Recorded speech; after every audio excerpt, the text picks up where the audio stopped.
죽을 때까지 늙지 않는 두뇌의 비밀. 브레인 리부트. 스트레스는 당신의 느낌이나 경험 여부와는 상관없이 뇌의 구조와 기능에 지대한 영향을 미친다. 스트레스를 줄이는 방법을 배우면 당신의 뇌 성능은 증진되고 당신은 더 명민하고 건강해질 수 있다. 앞으로 우리는 이 책 전반에 걸쳐 더 건강하고 행복한 두뇌와 신체를 위해 교감신경계를 진정시킬 수 있도록 스트레스를 잘 다루는 법을 배울 것이다. 나이는 정말로 숫자에 불과하다. 뇌를 바꾸는 일에 나이는 상관없다. 만약 당신이 20대이고 본인은 인지 저하를 걱정할 필요가 없다고 생각한다면 다시 생각해 보길 권한다. 인간의 뇌는 25세 이전까지는 성장을 멈추지 않는다. 일부 뇌과학자들은 뇌가 심지어 30대에도 계속 발달한다고 주장한다. 즉, 당신의 현재 식단, 수면, 운동 패턴, 알코올 소비, 그리고 전반적인 생활 방식이 뇌의 발달에 영향을 끼친다는 의미다. 30대가 되면 뇌가 완전히 성숙하게 되고 자연적인 두뇌 노화 과정이 시작된다. 이때부터 우리는 하루 평균 8만 5천 개의 뉴런을 잃기 시작하며 인지 감퇴의 양적 징후가 시작될 수 있다. 뇌를 돌보면 노화 과정을 늦출 수 있고 보다 건강하고 행복하고 똑똑한 중년기를 맞이할 수 있다는 것이다. 40세 이후부터 뇌의 부피는 10년마다 평균 5%씩 감소하기 시작한다. 하지만 평균이라는 점에 유의하라. 앞으로 이 책에서 설명할 새로운 습관을 실천함으로써 노화로 인한 뇌의 부피 감소를 늦출 수 있다. 40대에 들어서면 또한 단기 기억력, 추론력, 언어 능력의 저하를 경험하게 된다. 하지만 동시에 감정을 조절하고 다른 사람과 공감하는 뇌의 능력이 훨씬 정교하게 조정된다. 하지만 평균이라는 점에 유의하라. 앞으로 이 책에서 설명할 새로운 습관을 실천함으로써 노화로 인한 뇌의 부피 감소를 늦출 수 있다. 40대에 들어서면 또한 단기 기억력, 추론력, 언어 능력의 저하를 경험하게 된다. 하지만 동시에 감정을 조절하고 다른 사람과 공감하는 뇌의 능력이 훨씬 정교하게 조정된다. 연구에 따르면 집중력 역시 40대의 최고조에 달했다가 조금씩 저하된다. 50대에는 그동안 얻은 정보력이 최고조에 달하고 또한 새로운 정보를 그 어느 때보다 더 잘 이해하고 학습할 수 있다. 중년에 이르러 젊었을 때보다 인지검사 점수를 높게 받는 현상을 연구진이 발견하게 되는 이유다. 인생에서 가장 똑똑한 시기는 50대라고 했지만 어휘 능력은 60대부터 70대 초반에 이르러서야 최고조에 달한다. 60대의 비행기 조종사들이 나이가 많으니 조종실 계기판을 파악하는 데 오랜 시간이 걸릴 수 있음에도 기존에 보유한 지식 덕분에 젊은 조종사들보다 비행기를 더 잘 조종한다는 연구 결과도 있다. 70대가 되면 뇌는 더 빠르게 줄어들기 시작하지만 건강한 신체와 활발한 정신을 유지하면 20대만큼이나 행복하고 정신적으로 건강할 수 있다는 연구 결과도 발표된 바 있다.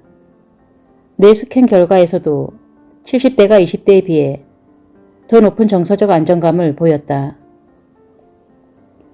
운 좋게도 80대까지 살 수 있다면 인지 건강과 인지 기능 개선을 지속해야 할 이유는 차고 넘친다. 뇌를 잘 관리하면 날카로운 정신을 유지하며 계속 친구 및 가족과 어울리면서 책과 영화와 취미를 즐길 수 있다. 나는 클리닉에 방문한 80대 환자가 대뇌 순환 증진과 뇌 기능 개선에 성공하는 모습을 두 눈으로 직접 확인할 적도 있다. 뇌는 항상 변할 수 있다는 사실을 잊지 말자. 나를 찾는 고객들에게 자주 하는 말이 있다. 뇌를 포기하기엔 이르다. 당신이 몇 살이든 뇌는 언제나 더 건강해질 수 있다. 지금 무엇부터 시작해야 할지 살펴보자. 10분 만에 뇌를 바꾸는 10가지 방법. 1. 산책. 짧은 시간의 운동으로도 대뇌 혈류, 창의성, 새로운 아이디어 발상, 전반적인 집행 기능을 높일 수 있다는 연구 결과가 있다. 일을 하다 벽에 부딪혔다거나 중대한 회의를 준비해야 한다면 빠른 걸음으로 사무실 주변을 산책하면서 당신의 두뇌는 물론 커리어도 관리해보자. 2. 다크초콜릿 한 조각. 다크초콜릿은 무기질이 풍부하며 활성산소를 억제하고 대뇌 순환과 산소 공급 증가에 도움을 줄 수 있는 건강한 식물 화합물 플라보노이드를 다량 함유하고 있다. 일부 연구에서는 심지어 중요한 일이 있기 2시간 전에 다크초콜릿을 섭취하면 기억력과 반응 시간이 향상된다는 결과가 나왔다. 단, 다크초콜릿만 해당된다. 우유가 들어간 밀크 초콜릿이나 화이트 초콜릿은 플라보노이드 수치가 높지 않다. 3. 똑바로 앉기. 어깨를 펴고 목을 길게 세운 채 똑바로 앉으면 뇌로 가는 혈류가 즉시 증가할 수 있다. 또한 똑바로 앉으면 타인에게도 좋은 인상을 남기고 자신감도 높아진다는 연구 결과도 있다. 4. 평소 안 쓰는 손으로 글씨 쓰기. 이 사소한 운동 하나로 당신의 뇌는 안전 영역을 벗어나 신경 연결을 강화하고 신경 생성에 박차를 가할 수 있다. 문자나 키보드 타이핑에만 익숙한 사람의 뇌에게는 손글씨를 쓴다는 것 자체가 신선한 일일 수도 있다. 5. 블루베리. 새로운 뉴런을 키우고 싶다면 큰 그릇에 담은 블루베리를 간식으로 먹어보자. 블루베리는 플라보노이드, 폴리페놀, 그리고 신경 생성을 증가시키는 건강한 화합물들로 꽉 차 있다. 6. 새로운 단어 배우기. 어휘 확장은 인지 능력과 전반적 지능을 향상시키는 동시에 해마에 곧바로 새로운 뉴런을 추가해 줄 수 있다. 이 점을 잊지 않게 해줄 알림이 필요한가? 매일 새로운 단어 하나씩 외우게 만들어진 캘린더를 사거나 이런 기능을 갖춘 사전, 애플리케이션을 핸드폰에 설치하면 된다. 7. 더 좋은 하루를 만드는 방법을 시각화하여 상상하기. 이 방법으로 마음을 진정하고 스트레스를 줄일 수 있을 뿐 아니라 기분을 좋게 만들고 직장, 체육관, 삶 전반이 성과를 최적화할 수 있다. 프로운동 선수들과 CEO들은 종종 중요한 행사 전에 이 방법을 실천하거나 매일 아침 루틴으로 삼는다. 8. 하루 10분 멍하니 있기. 우선 휴대폰과 TV가 없는 방으로 간다. 알림음, 벨소리, 뉴스피드, 방송, 여타의 요구사항도 산만함도 없는 방에서 눈을 뜨거나 감은 채 어떤 스트레스도 없는 10분의 시간을 즐긴다. 이 운동으로 교감신경계를 진정시키고 남은 하루를 위해 정신적, 정서적으로 더 큰 통제력을 얻을 수 있다. 9.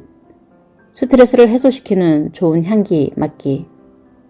집이나 사무실에 향이 좋은 오일을 갖다 놓으면 스트레스를 낮추고 교감신경계를 진정시키며 뇌파 활동을 변화시켜 인지기능과 기분 향상에 도움이 된다. 어떤 향이 가장 좋을까?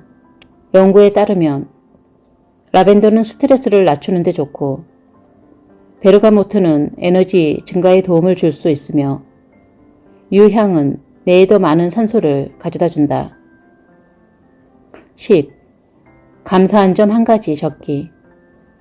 감사한 점 한 가지를 포스트잇에 적어서 욕실 거울, 냉장고 문, 사무실 컴퓨터 등 하루 종일 볼 수 있는 곳에 붙이자.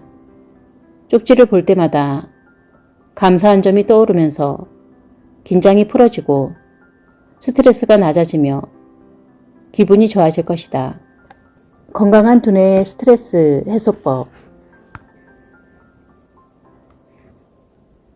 우리는 모두 스트레스를 받는다. 미국인의 80% 이상이 매일 스트레스를 받고 있으며 수치상으로 미국인은 세계에서 가장 스트레스를 많이 받는 국민이다. 하지만 규칙적인 스트레스는 만성 스트레스와 다르다. 규칙적인 스트레스에 대처하는 여러분의 뇌는 타이어에 펑크가 난 자동차와 같은 반면 만성적인 스트레스를 받는 뇌는 전원이 나가고 기름이 부족하고 벨트가 닳거나 갈라진 자동차로 국토를 횡단하는 것과 같다. 엔진이 터지는 건 아마도 시간 문제일 것이다. 인지적 관점에서 스트레스는 신경세포를 죽이고 회백질을 수축시키며 사고력을 흐리게 하고 노인성 기능 저하, 치매, 알츠하이머병 등의 위험을 크게 높인다. 솔직히 인정해야겠다. 나는 불안감이 높은 사람이다. 어렸을 때부터 그랬다. 5살 때 발모벽이라고 알려진 신경장애 진단을 받았고 내가 받는 스트레스가 무엇이든 간에 신경질적으로 머리카락을 뽑았다. 사람들이 동쪽만한 탈모를 가진 금발 아이를 쳐다볼 때마다 엄마는 더더욱 화를 냈다. 결국 불안과 관련된 발모벽에선 벗어났지만 대학원에 다니며 스트레스가 증가했고 하루 종일 수업을 듣고 연구실에서 시간을 보내면서 수면 일정에 지장을 받았다. 당장의 안도감을 주는 운동으로 압박감을 이겨보려 했지만 잠자리에 들면 하지 불안 증후군으로 다리를 걷어차고 희저었고 이를 갈았다. 매주 침을 맞고 명상을 통해 스트레스 수치를 줄이는 방법을 실험하면서 그 외에 다른 방법을 이용해 잘 지내보려고 노력했다. 꾸준히 내 습관을 실천해 왔다는 사실이 자랑스러웠던 나는 에이밍 클리닉에서 일을 시작하며 내 자신의 첫 뇌 스캔 결과를 보기도 전에 설레어 있었다.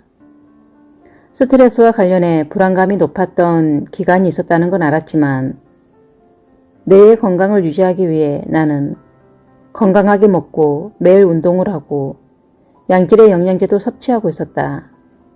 그럼에도 불구하고 놀랍게도 스트레스와 관련된 부분에서 나의 뇌는 상당한 전기활동을 보였다. 결국 스트레스를 낮추기 위해 일주일에 여러 번 요가를 시작했고 불안감을 줄이기 위해 영양보조제 섭취 습관을 손봐야 했다. 요점은 이렇다. 더 나은 내 건강을 위해 식이요법을 따라하고 매일 운동을 하고 내가 추천하는 온갖 영양제를 다 먹고 계속해서 수분을 섭취하고 눈이 침침해질 때까지 스토크 퍼즐을 풀어도 스트레스를 많이 받으면 내 기능과 건강을 효과적으로 증진시킬 수 없다. 너무 많은 스트레스는 또한 뇌의 해마를 수축시켜 기억의 형성과 기능을 제한하는 한편 감정 처리와 관련된 뇌 영역인 편도체에 대한 연결의 강도를 증가시켜 우리가 더 많은 공포와 불안을 경험하게 한다. 이러한 변화들은 또한 오래 지속될 수 있으며 분명하게 생각하고 문제를 해결하고 현명한 결정을 내리고 집중하며 시간이 지남에 따라 행복하고 건강해지는 우리의 능력을 제한할 수 있다. 스트레스는 정신적, 감정적 차원으로만 느끼는 것이 아니다. 우리는 또한 당뇨, 관절염, 고혈압과 같은 만성질환과 너무 많은 당 섭취, 너무 적은 수면, 충분하지 못한 운동, 그리고 수분 공급 부족과 같은 건강하지 못한 습관으로도 초래할 수 있다. 게다가 우리 모두는 음식과 물의 독소뿐 아니라 대기 중의 오염과 방사성 물질로부터 오는 환경적인 스트레스에 직면한다. 우리가 모든 스트레스 요인을 통제할 수는 없다. 하지만 충분한 수면을 취하고 요가, 명상, 심호흡과 같은 특정 치료법을 연습함으로써 스트레스를 줄일 노력을 시작할 수 있지 않겠는가? 양질의 수면이 내 건강에 미치는 영향. 거의 99%의 확률로 나는 어디서든 언제든 머리만 닿으면 잠이 든다. 책상에 고개를 받고 졸고, 비행기나 자동차 조수석에서도 자고, 소파에 누워 편안하게 잠에 들기도 한다. 심지어 나는 영화 터미네이터를 보다가 잠든 적도 있다. 문제는 나머지 1%다. 전혀 잠이 오질 않는다. 한숨도 못 잔다. 그 대신 밤새도록 침대에 누워있는 것이다. 내 일상과 완전히 동떨어진 것이지만 패턴이 있다. 바로 다음날 큰 발표와 같은 스트레스를 주는 행사가 있는 전날 밤 항상 일어나는 일이라는 것이다. 잠에 들 수 없어도 자책하지는 않는다. 자책은 잠들지 못할 가능성만 높일 뿐이다. 대신 나는 몸을 편안하게 하고 휴식을 취할 수 있도록 하기 위해 내가 할 수 있는 것에 집중하려고 노력한다. 나는 침대에 누워 눈을 감은 채로 불을 켜거나 책을 읽거나 TV를 보거나 핸드폰을 보지 않는다. 할 수 있다면 마음을 정리하면서 명상을 하거나 몸이 편안해지는 데 집중하려고 노력한다. 이 모든 것은 나는 뇌가 필요한 휴식을 취하기 위해 더 깊은 이완의 상태로 전환할 수는 없어도 언제든 수면에 들 수 있게 만들어 몸에 유익한 일을 하고 있다고 스스로를 설득하는 과정이다. 이런 연습에도 불구하고 잠을 자지 못한 다음 날이면 여전히 정신적으로 충격을 받는다. 생각이 잘 안 나고 아이디어를 내기가 힘들고 짜증을 더 많이 낸다. 목소리 톤도 변한다. 나는 원래 낙천적인 성격이지만 잠을 자지 않을 때는 탄력적이고 낙관적인 태도를 유지하는 것이 훨씬 어렵다. 여러분의 뇌는 절대 멈추지 않지만 수면은 내가 스스로 재충전하고 회복할 수 있는 유일한 시간이다. 수면 중에는 내 척수액의 흐름이 증가하여 기상 중에 쌓이는 해로운 독소와 노폐물을 씻어낸다. 또한 뇌는 우리가 자는 동안 단기 기억과 낮에 배운 새로운 지식을 장기 기억으로 통합한다.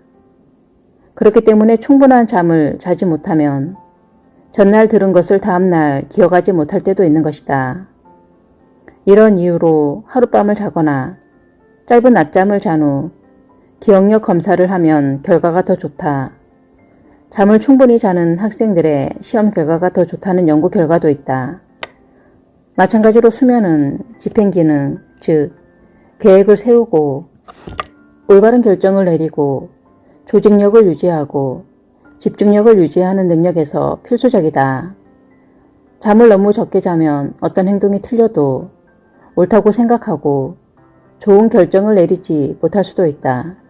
또한 높은 수준의 사고를 수행하고 무작위적인 생각을 흥미로운 아이디어와 수백만 달러짜리 사업으로 바꾸는데 도움이 될 만한 창의력의 순간을 얻으려면 적절한 수면이 필수다.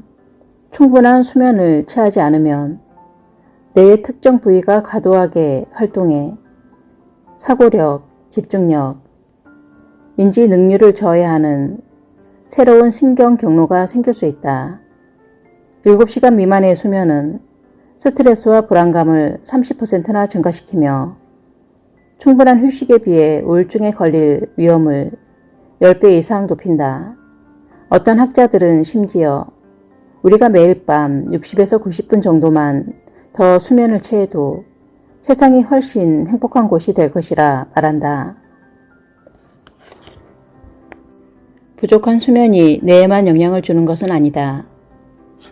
수면 시간이 적으면 체중 증가와 고혈압이 유발될 수 있으며 피부에 주름을 지게 하고 감기에 걸릴 확률을 높일 뿐 아니라 자동차 사고, 암, 당뇨병, 그리고 조기 사망 등 치명적인 사망 위험을 증가시킨다.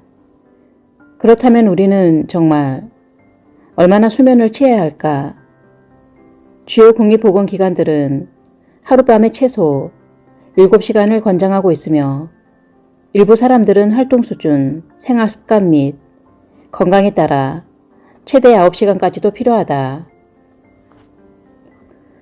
살면서 하루에 4시간을 자고 성공한 CEO나 회장이 되었다는 신화는 익히 들었을 것이다. 그러나 4시간의 수면 신화는 그저 신화일 뿐이며 한 가지 주의할 점이 있다. 전 세계에서 이렇게 짧은 수면을 취하는 사람은 1에서 3%에 달하는 극소수에 불과하며 하루에 6시간 이하로 잠을 자며 아침에 상쾌함을 느낄 수 있는 건 그저 희귀한 유전적 돌연변이 때문이라는 것이다. 짧은 수면을 취하는 사람들은 드물지만 만성적으로 수면을 취하지 못하는 사람은 왕왕 찾아볼 수 있다. 실례로 미국인의 40%는 평균적으로 7시간 미만의 수면을 취한다. 더불어 대부분의 사람들은 자신의 수면 시간을 가대평가하며 수면이 부족한 사람들은 자신의 수면 시간을 부풀릴 가능성이 크다. 충분한 수면을 취하지 않으면 자기 평가 능력을 포함하여 전반적인 판단력에 손상을 입기 때문이다. 7시간 숙면을 위한 6가지 솔루션.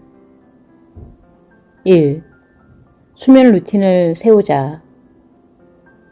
수면 양과 질을 모두 높이는 가장 좋은 방법은 주말을 포함해 매일 같은 시간에 잠자리에 들고 일어나는 것이다. 이렇게 하면 몸 안의 시계가 재설정되어 매일 밤 같은 시간에 지치게 되고 같은 시간에 잠을 잘 수 있다. 2. 온도를 낮추자. 우리 몸은 수면을 시작하기 위해 중심 온도를 낮추기 때문에 실내 온도를 낮추거나 창문을 열면 그 과정을 자극하는 데 도움이 된다. 이상적인 실내 온도는 15에서 19도이다. 3. 휴대전화, 태블릿, TV 및 노트북을 보지 말 것. 아마 이와 같은 이야기를 자주 들었을 것이다. 그럼에도 불구하고 사람들은 불을 끄기 전이나 불을 끄고 나서도 전화를 자주 들여다보곤 한다. 하지만 스마트폰, 노트북, 컴퓨터, 태블릿, 그리고 텔레비전에서 방출되는 블루라이트는 뇌를 자극하여 수면을 방해한다. 잠자리에 들기 최소 90분 전부터는 이런 기계와 작별 인사를 하는 습관을 들이자.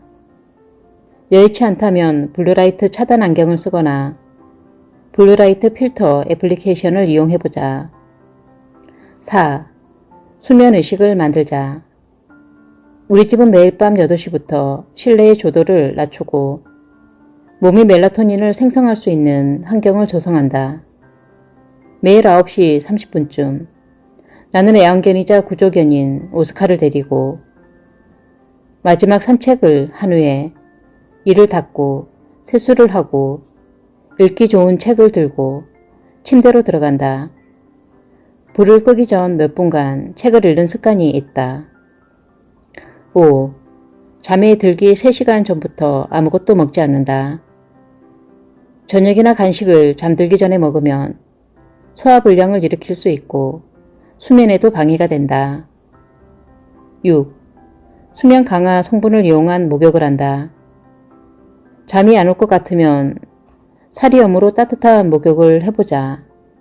사리염이 용해되면 마그네슘을 방출한다.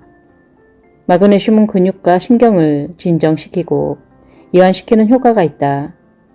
목욕물에 라벤더 에센셜 오일 몇 방울을 떨어뜨리는 것도 수면을 촉진하는 데 도움이 될 수 있다는 연구 결과가 나왔다.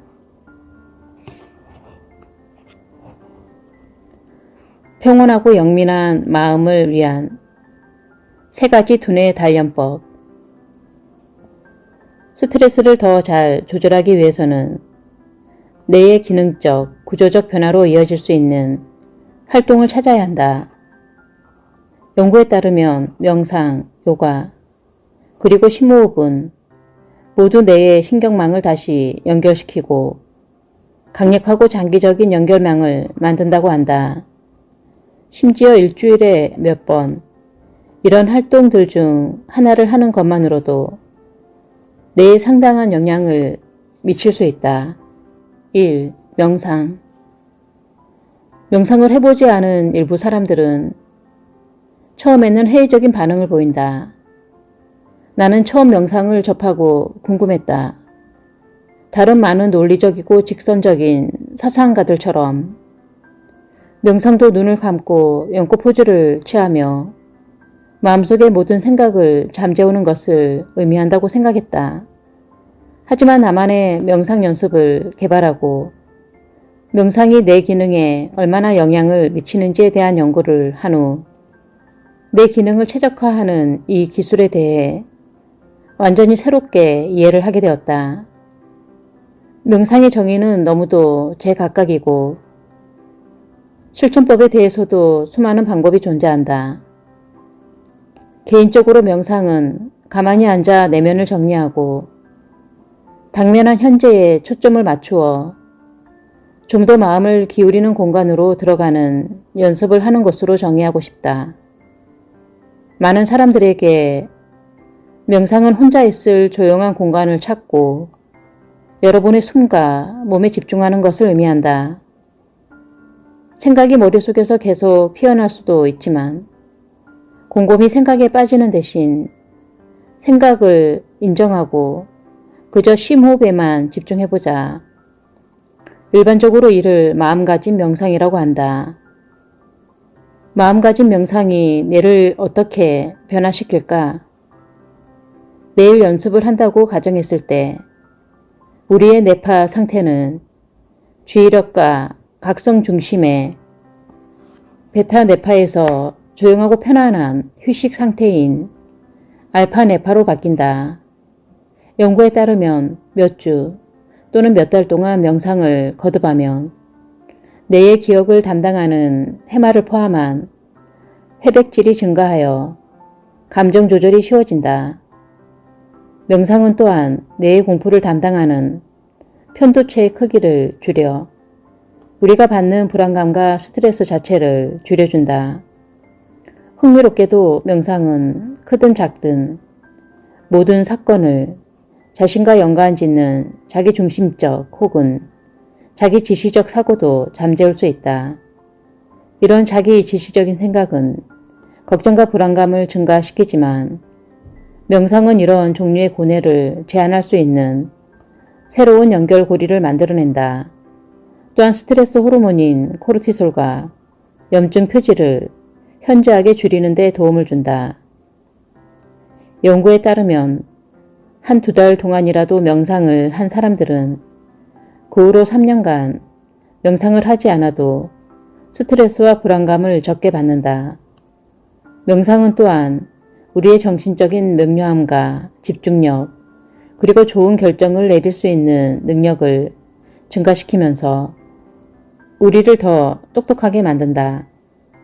마지막으로 명상은 알츠하이머병과 다른 신경퇴행성 장애의 위험을 줄이면서 고혈압과 만성 통증을 포함한 많은 신체적 질병을 치유하는 데 도움을 준다.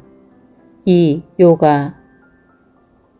첫 뇌 스캔을 통해 스트레스 수준이 뇌에 어떤 영향을 미치는지 깨닫고 놀란 나는 출근 전 아침부터 빈야사 요가 수업을 듣기 시작했다. 일주일에 몇 번씩 60에서 90분 연습에 전념한 후 마음속에 흐르는 수천 가지 생각이 아닌 그 순간에 진정으로 존재하는 것이 어떤 의미인지를 깨우친 나 자신을 발견했다. 직장, 출퇴근, 아버지, 연애생활 또는 우리가 매달릴 수 있는 다른 모든 것들에 대해 걱정하는 대신 나는 자세를 배우고 내가 할 수 있는 한 최선을 다해 자세를 잡는 데만 집중했다. 나는 이를 부드러운 스트레칭의 한 형태로서도 좋아했다. 달리기 후에 내 몸이 절실히 필요로 하는 것이기 때문이다. 명상과 비슷하게 요가는 회백질을 증가시키고 요가를 할 때뿐 아니라 그 며칠 동안 내 편도체의 크기를 줄여준다. 또한 요가는 불안감을 가라앉히는 것을 돕는 가바의 생성을 자극한다. 요가의 효능은 단순히 휴식을 취하는 효과에 그치지 않는다. 한 연구에 따르면 1시간 요가를 할 경우 가바가 27% 증가한 반면 같은 시간 동안 조용히 책을 읽는 것은 신경 전달 물질에 아무런 영향을 미치지 않았다. 요가는 또한 코르티솔을 낮추고 세로토닌, 도파민, 그리고 다른 기분 좋은 호르몬을 증가시킨다. 인지 조절을 담당하는 전두엽의 활동을 진정시키고 성인의 뇌세포 성장 능력을 담당하는 신경 생성과 관련된 단백질인 뇌유래 신경 영양인자의 생성을 증가시킨다. 3. 심호흡. 심호흡의 장점은 언제 어디서나 할 수 있고 곧바로 결과를 알 수 있는 점이다. 몇 초 만에 코르티솔 수치가 낮아지고 혈압과 심박수 역시 동시에 떨어진다. 다시 말해 위기 상황에서 거의 즉각적으로 마음을 진정시킬 수 있다는 것을 의미한다. 횡격막 호흡, 배호흡이라고도 불리는 심호흡은 공포증, 멀미, 외상 후 스트레스 유발 정서 장애 등을 치료하는 데 사용되어 왔다. 나는 뭔가 불안하거나 순간적으로 마음을 진정시켜야 할 때 심호흡을 한다. 나는 심호흡을 하면 마치 스위치를 끄듯 뇌의 전기활동을 멈출 수 있다. 스트레스와 긴장 해소를 위한 12가지 팁. 여기 내 머릿속의 불안감을 낮추는 내가 가장 좋아하는 방법들 중 몇 가지를 소개하고자 한다. 1. 조깅을 하라. 달리기는 내가 가장 좋아하는 명상법이다. 조깅만으로도 내 마음을 조용하게 하고 생각을 정리하는 데 도움을 준다. 2. 동물들과 시간을 보내라. 다이아몬드는 잊어버리자. 개가 여자의 가장 좋은 친구니까. 만약 집에 털복숭이 친구가 없다면 동물보호소에서 봉사를 해보는 건 어떨까? 3.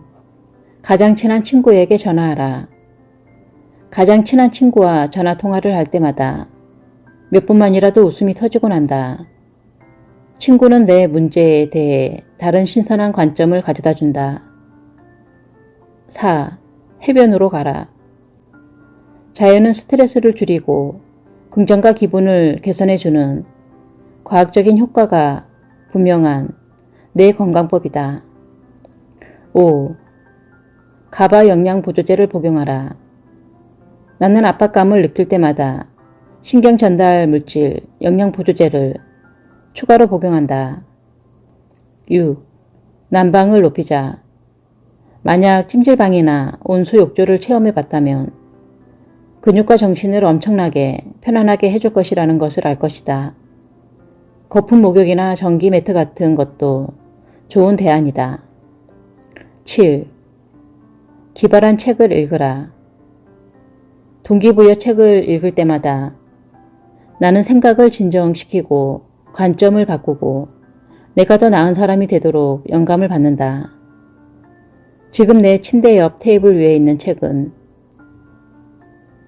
달라이 라마의 내면의 평화를 위한 책, 그리고 앨리슨 데이비스의 개처럼 살아보기이다. 8. 아로마 테라피를 써보자. 라벤더 에센셜 오일을 손목에 바르거나 디퓨저에 넣어 과학적으로 검증된 향으로 신경을 진정시키라. 9. 낙서를 하거나 그림을 그린다. 창의성을 발휘하여 스트레스를 아름답고 긍정적인 무언가로 바꿀 수 있다. 나는 교감 신경계를 달래기 위해 창의성을 발휘하여 스트레스를 아름답고 긍정적인 무언가로 바꿀 수 있다. 나는 교감 신경계를 달래기 위해 말 그림을 그리곤 한다. 지금은 뇌, 꽃, 기하학적인 모양을 그린다. 10. 행복한 추억을 다시 되새기자. 약간의 디지털 기계 또는 물리적인 요소를 관리하자. 즐거움을 선사하는 사진 앨범을 꺼내 내 자신이 불안할 때마다 살펴보자. 11. 긴장을 풀어주는 백색 소음을 들어보자. 부서지는 파도 소리나 찬트를 듣고 난다. 사람에 따라 클래식 피아노, 합창, 빗소리, 인간의 심장 박동 또는 나를 진정시킬 수 있는 다양한 소리를 찾아보자. 특히 빗소리, 심장 박동 소리는 애플리케이션에서 쉽게 찾아볼 수 있다. 12. 빛을 보자. 밖으로 나가 햇빛만 받아도 내가 진정되고 활력을 불어넣는 데 도움이 된다. 내가 창문이 많은 방을 선호하는 이유이기도 하다. 창문이 없는 사무실이라면 자연광과 비슷한 빛을 내는 전구 조명을 설치해보자.